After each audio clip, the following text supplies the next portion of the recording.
Good evening, everyone. Welcome back to today's live session. I'm very excited for the conversation that we're going to have today, where we are going to learn the simple art of how we can actually trust our inner voice and do the things we really want to do rather than just listening to the world. And for that, I want to begin today with a simple demonstration, rather, I'd say a simple thought experiment. So I want you to imagine this for yourself. I want you to imagine for a second that you are an accomplice to a crime. I know, crazy situation, but just bear with me for a while because you're going to understand a very powerful concept today. So imagine you're an accomplice to a crime, and that means you're not alone. There's somebody else along with you who's committed a crime. And police, well, they found out who you are. They found you out, and now you are in jail. Now you are in the prison area, and you are being questioned. And the police have set multiple conditions in front of you. You are in a separate questioning room, your partner is in a separate questioning room, and the conditions are simple. If both of you tell the truth and accept that you committed the crime, you both walk free.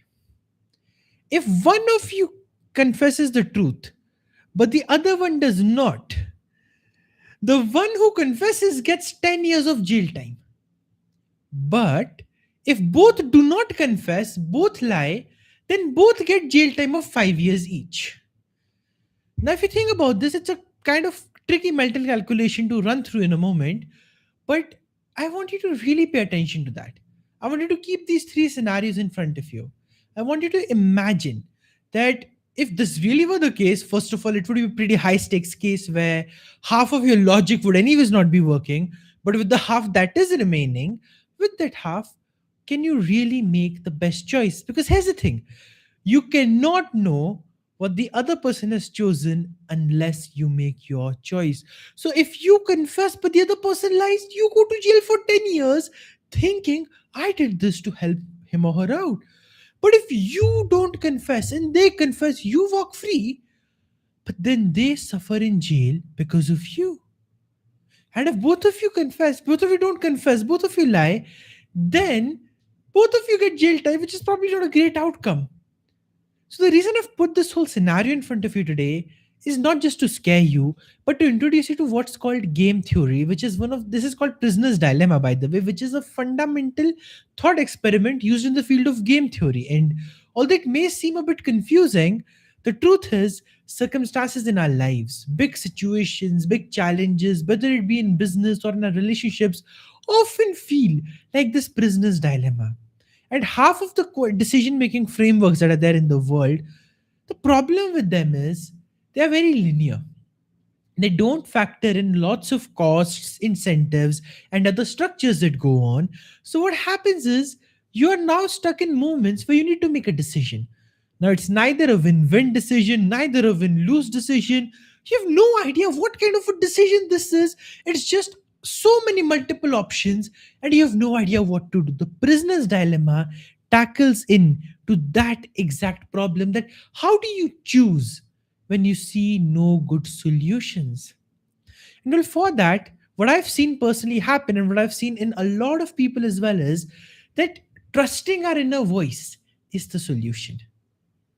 In situations like this, you can have all the data in the world, you can have all the science in the world, you can have all the logic in the world, and yet it's your intuition and it's your gut feeling that would get you through. But the problem is, we've been taught what? Do not trust your gut feeling, do not trust your inner voice. Now, here's why prisoner's dilemma plays such a big role over there. If you think about it, in the entire scenario, if you knew for sure your partner is not going to defect on you, how confident would you be and how easy would it be for you to just confess, just tell the truth so both of you can walk away freely? Pretty easy, right? But the reason the confusion exists is because that trust is lower, because there is doubt, because there's uncertainty, there's this worry. What if? And that what if, that's the source of all the trouble, all the confusion, all the problem. So here's what happens. You could very easily make the choice that could either lead you 10 years into jail or make you walk away completely freely. But the moment if comes in, the moment doubt comes in, the moment you challenge what the other person might or might not do, well, then suddenly the worst option starts to seem like the best one. Because technically, the worst option is both of you going to jail and both of you suffering. But then, at least suffering alone for 10 years, both of you are going to suffer and for 5 years each. So it's not that long of a period. And that is the mistake that we make whenever we are living in a society with low trust. Whenever we're in an environment where we don't trust each other, rather than the best outcomes being chosen, the most suboptimal outcomes actually become the best choice. Why? They feel the safest and they leave the most room for the doubt to be handled. Now, in environments like this and in situations like this, when we don't trust ourselves, when we don't trust our inner voice, what happens? We don't know what to do, what to choose. So we listen to what? The average of the people around us. And the moment we listen to that average, what's the one question we're always going to ask? And you know it, you're going to ask that. I know it, you're going to ask that. What if? Well, yeah, that advice makes sense. But what if he's wrong? My mom's telling me the right thing, but maybe she doesn't know this, right? So how do I really make sure? You can make yourself go crazy with doubts. You can make yourself go crazy with questions and answers and back and forth until the most suboptimal choice, but the most risk averse choice is the one you end up making, and then you suffer because you don't get the outcome that you wanted. There are moments in life where you cannot explain your decision logically. There are moments in life that challenge you. There are situations where you are called upon to trust something that's greater than your logic. And in those moments, your ability to trust your inner voice is what will lead to success.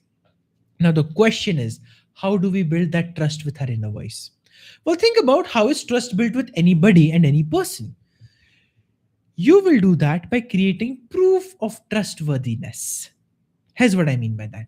See, right now I'm making these live sessions, right? I'm doing this at 8:30 p.m. IST every single day. We've been doing hundreds of them till now. It's been many months that we're doing it. So for those of you who tune in regularly, it's pretty easy for you to trust now that at 8:30 p.m. I'm going to be live. Why? Because in all these months and all these weeks, I have created enough proof of consistency that at 8:30 p.m. the session starts means the session starts. So when that happens 95% of the time, I can expect 8:30 p.m. tomorrow as well. It's not going to go away. It's not going to be a big deal. It's not going to be a big problem. I know I'm going to be there. But if every day my time is changing, one day I'm 7 p.m., one day I'm 11 a.m., one day I'm 12 a.m., and one day I'm at 5 p.m. in the afternoon, and I'm just doing these random timings, you will never know for sure which time you can trust me to be here, right? So, proof of trustworthiness, remember, is created by consistency.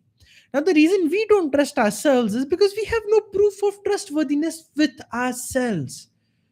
And when we don't have that with ourselves, what will we do except listening to the voices all around us? And then those voices will create more doubt and more what if and more questions and more confusion. And you can see it's the perfect trap for indecision. And the world's moving too fast for you to be indecisive. You just can't afford that anymore. So here's my simple question to you that I'd like you to ponder upon today. How can you build more proof of trustworthiness with yourself? Not how you can build trust, how you can build more proof of trustworthiness. Naturally, the trust will follow. See, we are focused too much on the end outcome, not on the process that gets us the end outcome. And in the case of trusting our inner voice, we first need to build that we are trustworthy. Like if, let's say, you're a bank and you want to give a loan to somebody, would you give a loan to somebody who has only 10% of the amount they're asking, or would you give a loan to somebody who already has a lot of money and they just need some for some extra work? Now, of course, the second person is who the bank will prefer. Even the bank doesn't prefer broke people. Why? Because it thinks they're not credit worthy. They don't have the ability to repay the credit that they will take up. So that's why the bank is scared to give it to them. Just like that, if you don't consider yourself trustworthy to stick with your decisions, what's going to happen is you're not going to be able to build the trust no matter how much you ask for yourself to trust your inner voice. People still apply for loans and get rejected, right? Why? Because they're not credit worthy enough. Just like that, you want to make sure that in your life you are being credit worthy with yourself, you're being trustworthy with yourself. And the simplest way to build that trust is start keeping the promises you make to yourself. That's it. The more you make better promises to yourself, the more you follow through with the promises, and the more consistently you do this, the better you can trust your inner voice, the deeper you can go into making magic happen. And so when you face situations like the prisoner's dilemma, I hope none of you have to face that though. It's a pretty scary situation, and I know you won't, but let's say you are in that kind of a situation and you trust yourself enough to know that any outcome that happens, I can handle it, then you will know what choice to make. Now, for you, the choice could be any, but you will have that conviction that this is the right choice for me. And you will not have to explain that. You will not have to feel guilty. You will not have to feel worried about why you're making that choice. Like, for example, a lot of times when I do my coaching sessions, I'm very prepared. I love to show up with preparation. But the flow of the conversation sometimes just changes the topic completely. And am I okay with that? Yes, I am. Why? Because I trust myself enough to know that I can handle it. In fact, I heard this beautiful thing today morning while I was having my coffee on a podcast that Brene Brown does. It's called The Curiosity Shop. For those of you who don't know it, go check it out. It's amazing. This is a solo episode that she was doing, and she was taking some questions from LinkedIn. And a question came up about the power of preparation. And the question ended with this, that do you think that when we are more prepared, we have more freedom to be ourselves? And she said, yes, absolutely yes. Why? Because when you're not thinking and fumbling and worrying about in any presentation or any scenario of, have I read the notes on page 7? Hope they don't ask me anything from page 7 because I've only read till page 5. If you're not in that zone, you're fully present.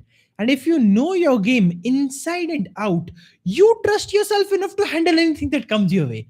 So the best speakers that you know, the best communicators that you know, the best employees, bosses, leaders that you know, even though the work they do will seem very effortless, actually it won't be. The reason it seems effortless is because they've done enough work and enough preparation to create that trustworthiness within themselves that they know they're not winging it. They're ready, and they know they can navigate any complex situation, any complex circumstance, and they can just make their way through it. So the more prepared a speaker is, the more prepared any person is in their life, in their career, the more freedom they actually have to experiment, to try, to go deeper and deeper and deeper and deeper. And just like that, when it comes to trusting your inner voice, you will be able to have that freedom of navigating the seas no one else wants to navigate with you. You will be able to have the freedom of making the choice other people are going to call crazy, but you know is the right one for you. And all of that freedom gets unlocked when you build the proof of trustworthiness with yourself by making sure in big and small ways you're keeping your word to yourself.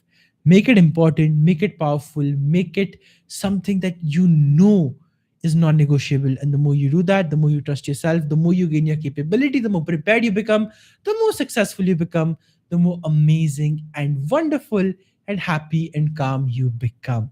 So, to answer the prisoner's dilemma that we started with, the answer is simple: go within, be within, and trust your choice, trust your gut.